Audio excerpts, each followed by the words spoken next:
Hello, everyone. My name is Patricia Plata-Cruz, and I did my current event this week on the topic of better sex education because it's not only the adolescents that are in high school and middle school that are getting the sex ed classes, but it should also be children who are fully aware of what sex is and the other concepts of sexual education. I found my information on the article Advocating for Earlier Better Sex Education by the author Lindsay Getz. It was in the magazine Social Work Today.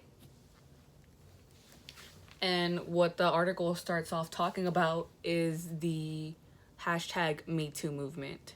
And the hashtag #MeToo movement is a current hot topic on how a lot of celebrities are going in and saying that they were sexually abused or they had predatory behaviors in their workplace. And it's not just females, it's also males as well. And they kind of suggested a solution for it, which was starting off at the source, which would be teaching kids about a better sexual education early on. And the article also talks about having the awkward conversation of what sex is, like the whole birds and the bees thing. But I believe that a lot of adolescents and children should be fully informed as to what is a sexual education and that it's not just about sex. There are other concepts that play in as well.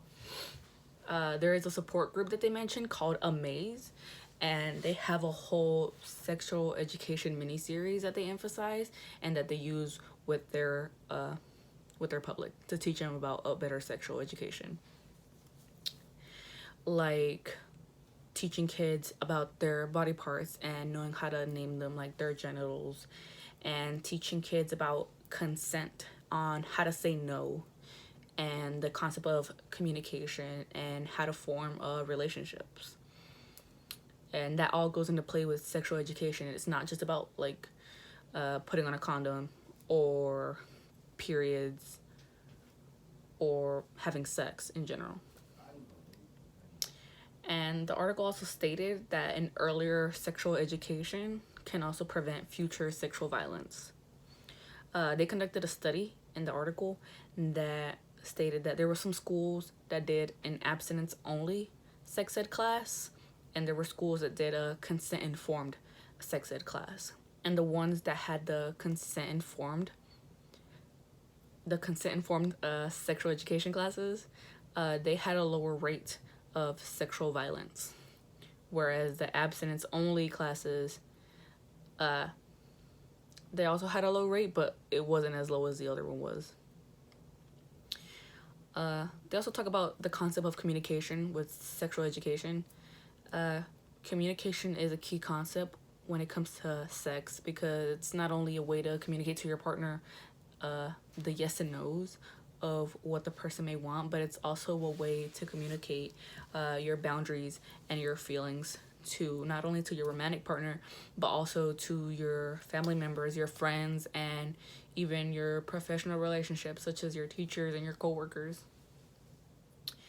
The article also talks about the emotional concept of sexual education, because a lot of sex ed videos and classes only talk about the heterosexual relationships, like guy and girl. They don't always bring up the girl-girl relationship or the boy-boy relationship.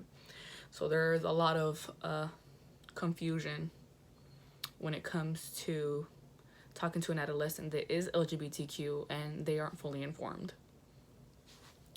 They also talk about how the internet is not the enemy when it comes to sex education, because they do know that there is a lot of pornographic websites out there, but there's also very healthy websites, just like the Amaze support group that has their mini-series.